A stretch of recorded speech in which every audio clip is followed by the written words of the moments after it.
When examining air accidents and incidents, we almost always focus on the shortcomings of the systems and the people. This is appropriate, as the only way to improve safety is to find every single crack within a system and develop ways to fix them. But, every once in a while, when it appears as though a crash is inevitable, the holes in the system don't line up, thanks to the professional efforts of the crew, resulting in a possible major disaster being averted.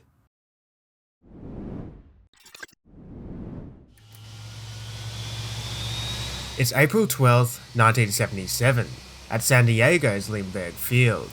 A Lockheed 1011 is pushing back, starting its engines, and readying for departure. The 1011 probably looks like a fairly standard airliner, but from a 1970s perspective, we're looking at one of a new generation of aircraft, known as widebodies.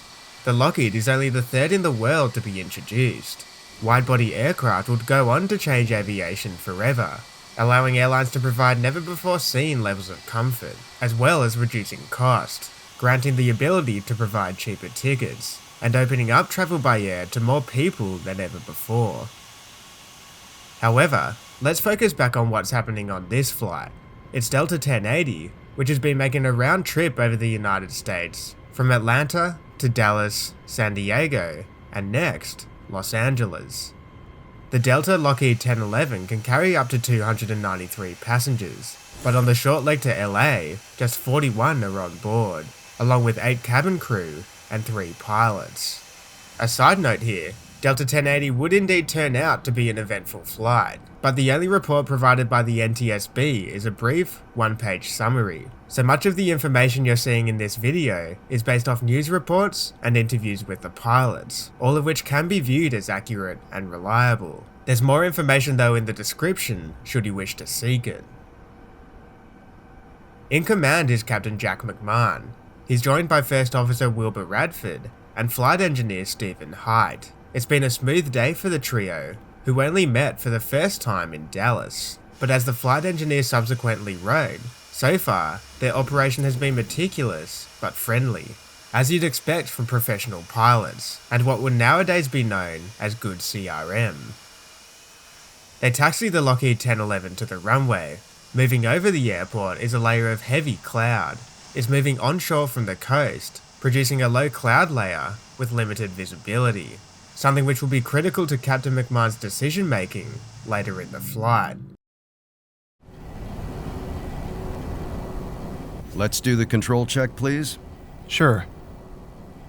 The first officer carries out the control check. The pilots need to be sure that all their primary controls are operating freely and correctly prior to flight, so they check the full range of motion for the ailerons, rudders, and elevators, verifying their operation with the surface position indicator. The flight controls are powered hydraulically under 3000 psi of pressure by 4 separate pumps, providing redundancy for the vitally important systems. Delta 1080 approaches runway 27 at San Diego at 23:53 local time. The departure will take them to the west, with a clearance to climb to 10,000 feet. Everybody ready? Yep. Let's go. Take off.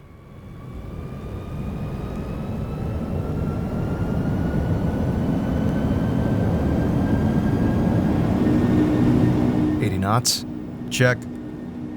It's a normal takeoff so far, with the engines performing well and the airspeed increasing. At 126 knots, the Katte will pull back on the control column, lifting the 100-ton plane off the runway. V1. Rotate. The aircraft is lifted off, but strangely, there's been no control input from the captain. It's continuing to pitch up, so McMahon pushes aggressively forward on the control column, briefly hitting the forward limit. Whoa. Will, help me push down, please. As the pilots work to keep the nose down, Captain McMahon looks down to check the trims. They could be causing a higher control force than usual if they're incorrectly set, but he finds all of them in their normal positions. Something must be going very wrong. The stabilizer settings look normal. All right, positive rate. Gear up. Okay, gears up. Landing lights retracted. The plane settles at 15 degrees nose up, and the pilots receive a brief respite. You'll see the nose slowly but constantly continue to pitch up though, despite their inputs to the contrary. Alright, I'm going to start this turn onto our course. Roger. The plane enters the cloud at 800 feet. Captain McMahon is now flying on instruments. He turns onto the outbound course, and there's now time for some troubleshooting of the issue, before it gets worse again. Oh, and the electric trim isn't working now. What about the mechanical? Nope, that's out as well. No response. It's showing full nose down, actually. Steve, can you check the hydraulics? Yeah, I'm on it. Let me reset these switches up here. Despite the dramatic first moments of the flight, the crew are now working methodically to find the issue. In what would surely be an extremely stressful environment, they're still communicating effectively and working as a team to ensure the safety of flight. The captain is resetting several of the elevator and trim systems, while the first officer does a light integrity test to ensure that a potential problem isn't missed due to a faulty bulb. With nothing showing, they run through numerous emergency checklists, but nothing seems to solve the issue, with the nose slowly but surely still pitching up. San Diego departures, it's Delta 1080, passing 3100. Delta 1080, you're identified. And Delta 1080, we're experiencing a flight control issue. We don't have control of our pitch. Roger, say intentions, Delta 1080. Stand by. We'll stay with you, Delta 1080. With the nose still uncontrollably pitching up, the airspeed is bleeding off. With every second, the plane is getting closer to a terrifying situation. If it gets too slow, it'll stall, where the airflow over the wing won't be enough to keep the plane in the air, resulting in it falling out of the sky, uncontrollable for the pilots, and killing everybody on board. So, every single knot is precious, but is continuing to tick back below V2, as Captain McMahon and First Officer Radford hold their control columns at the full forward position. They need to find a way to get even a little bit of pitch control back. Wait. So thrust is affecting pitch, and drag is affecting airspeed. Yeah? So if I can reduce pitch, I can regain some airspeed, and we might have a chance to recover some controllability. As if having an epiphany, McMahon abruptly brings the power levers back. There's no cockpit voice recorder transcript, but the reaction from his fellow crew members can easily be imagined. The airspeed is about to fall off a cliff. But just in time, he advances the number 2 thrust lever forward. Then, incredibly, the nose of the Lockheed 1011 begins to pitch down, before McMahon slightly increases thrust on the remaining engines. Significantly, and almost fatefully, just as the airspeed was about to get out of hand, the pilots now have some control. Alright, our flap speeds are coming up. 150 knots. Flaps 4, please. Flaps 4. The flaps are retracted 1 notch, and again, the nose of the plane pitches down slightly. It hangs at around 18 degrees up, still abnormally high, and with the pilot still forced to pitch down on the control column. The airspeed at least is under control. But how? It certainly wasn't magic that saved the plane in this critical moment. Looking at the Lockheed 1011, 2 of its 3 engines are located on the wings, while the 3rd is mounted on the tail. It was McMahon's knowledge of this, and his relationship with the plane's centre of gravity, that allowed him to use it to his advantage. If we plot the centre of gravity position, we can see that the number 2 engine is above the line, while number 1 and 3 are below it. So when producing thrust, the wing-mounted engines generate a pitch-up force, with number 2 on the tail causing a pitch down. This is what McMahon used to his advantage, bringing number 1 and 3 to idle, and moving number 2 to full forward. He created a slight but crucial nose-down force. Now, with the flaps retracted to 4 degrees, the airspeed of the plane has increased healthily. The first officer makes radio contact with coast approach. Coast approach, Delta 1080 on climb. We're experiencing a control problem here. Delta 1080, roger. Clear direct to Seal Breach VOR.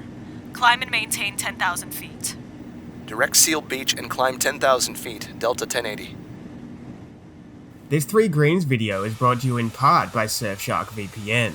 You probably know that on the modern day internet, almost every website loves to track you and your data, especially when they use it to their advantage, such as airlines increasing prices for flights you're interested in, or ads targeting you for a product you may have only searched for once. This is where Shark VPN can help. By generating a virtual private network, the VPN can hide your IP address and encrypt your data. It can even change the location of your IP address, so you can access different Netflix libraries and YouTube content. It offers super fast servers and doesn't store any of your data itself. You can use it with unlimited devices and on a 30-day money-back guarantee.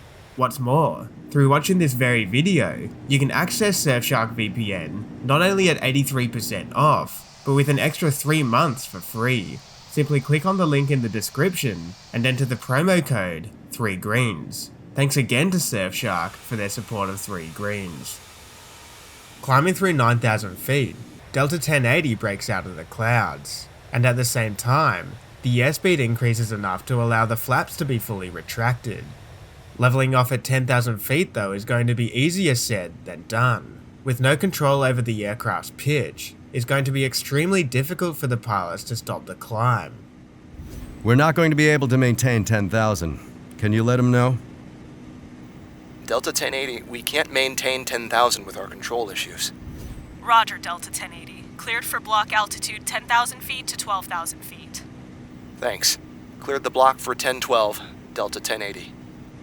Alright, how are we going to stop this? If we don't, we're going all the way up to 25,000, even 30,000 feet, and stall. The plane continues to climb. It's soon clear that 1080 is going to blast through its new limit of 12,000 feet. Delta 1080, we're gonna need higher than 12,000. Delta 1080, no problem. We have you on radar and all altitudes are clear. We will stay with you. The Lockheed rockets all the way through 13,000 feet, with no sign of running out of steam.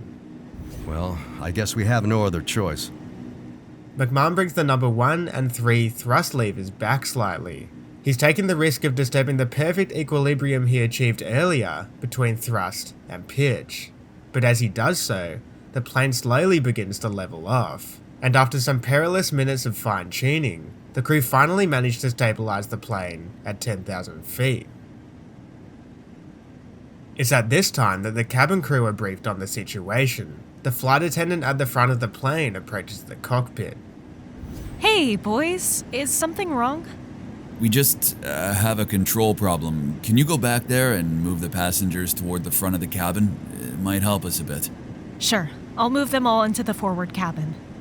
Thanks. We're flying at the best of our ability, but it might not work out so well when we hit the ground. So be ready for an evacuation or whatever's appropriate. Okay. Moving the passengers forward in the cabin likely has a fairly minimal impact on the center of gravity. But with the plane still in a perilous situation, every little bit of help to keep the nose down counts. It's now time for the pilots to make a decision on where to land the crippled aircraft. Delta 1080 is halfway between San Diego and Los Angeles, so there are numerous options in the area. Low cloud ceilings and poor visibility though virtually eliminates the chances of an emergency landing at Los Angeles, Long Beach and Del Toro. On the eastern side of the mountains are Palmdale Air Force Plant and Edwards Air Force Base. Here, the weather is clear, but with the time now past 10 PM, both will be closed. So organising runway lights, air traffic control personnel, and emergency services will likely take considerable time.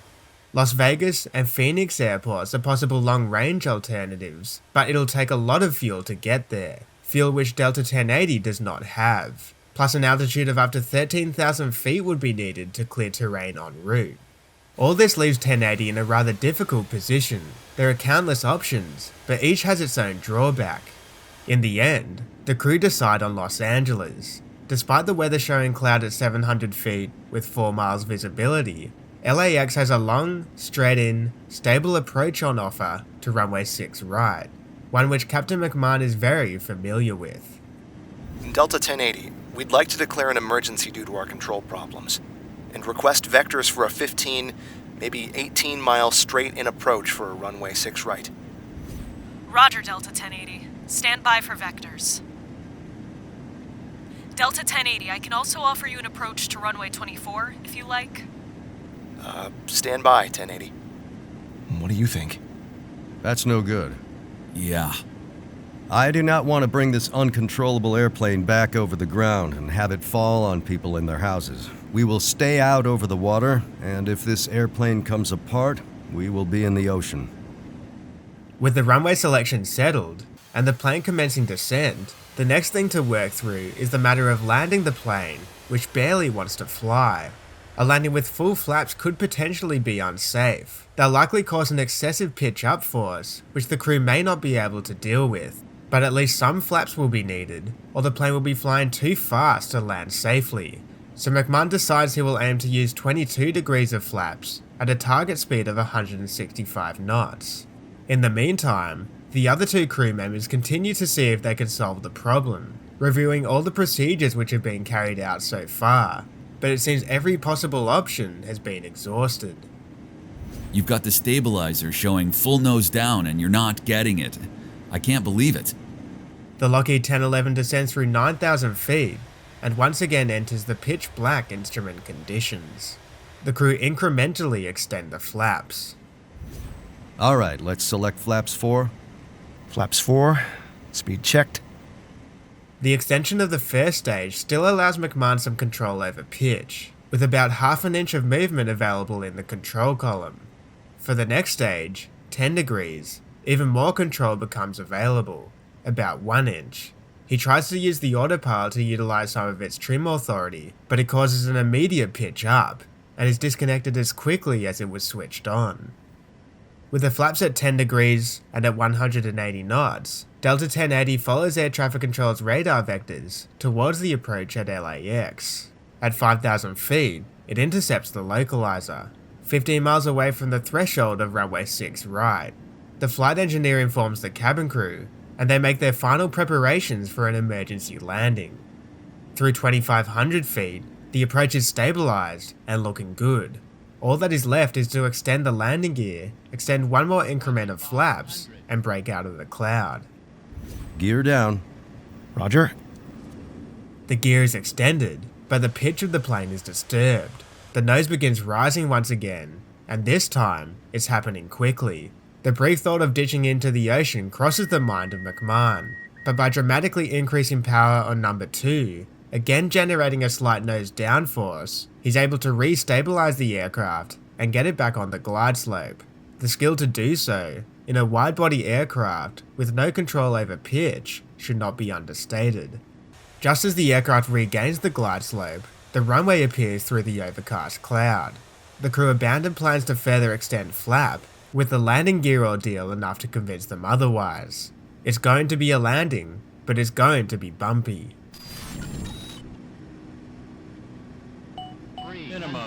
Minimums. 200. I'm gonna touch down and get on the brakes, right down the middle, and get on it. Help me on the controls. 50, 40, 30, 20, 10.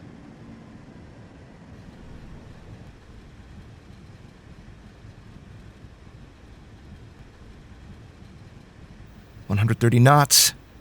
120. 110. 100. 90. 80. Thank God. Whew. Well, Delta 1080, everything okay? Tell them we're all right. We'll take it to the gate. We're good. We can taxi to the gate. What was the problem? We had up, but no down. We just kept going up, and up. Delta 1080 and all 52 people on board are safe. They taxi to the gate and disembark the passengers, with just one more complication for McMahon, an angry note from a passenger.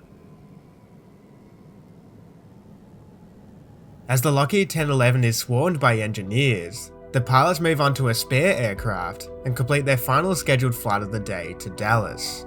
But one question remains: what caused the near-miss disaster? Delta 1080 was on the brink of crashing as it flew up the coast. The only way the pilots were able to keep control of the plane was through some remarkable feats of airmanship. Not one of their emergency procedures helped them, and all their indications showed everything to be normal. The root cause of the issue was actually found fairly quickly. Pitch control for the Lockheed 1011 is achieved via what is known as a stabilator, or an all-flying tail. This is different to modern day airliners, as the whole stabilizer moves to provide pitch control. On the trailing edge are small flaps known as elevators. These normally move in conjunction with the stabilizer to prevent the pilots from over-controlling the massive tail. But on the flight of Delta 1080, the left elevator became jammed in the up position, causing the significant nose-up force which the pilots experienced throughout the whole flight. The jam probably occurred just before takeoff during the control check, when a single corroded bearing broke as the first officer moved the control column fully back, then forward. The rust caused by moisture which had been sucked into the bearing after countless changes in pressure as the plane climbed and descended throughout its life. The corrosion of this specific bearing became a known issue with Lockheed 1011s, with a British Airways flight experiencing a similar but less severe issue later in 1977. A visual inspection of the bearing was then mandated prior to every takeoff, and later, Lockheed designed a deflector to drain water away from the bearing itself. The pilots, on the flight of Delta 1080, would have had no way to realise the cause of their struggles. There were no warning signs or advisory lights for the jam. It was simply brilliant crew resource management, remarkable airmanship, and top-notch flying skills which allowed Delta 1080 to land safely, saving the lives of everybody on board, plus potentially countless lives on the ground.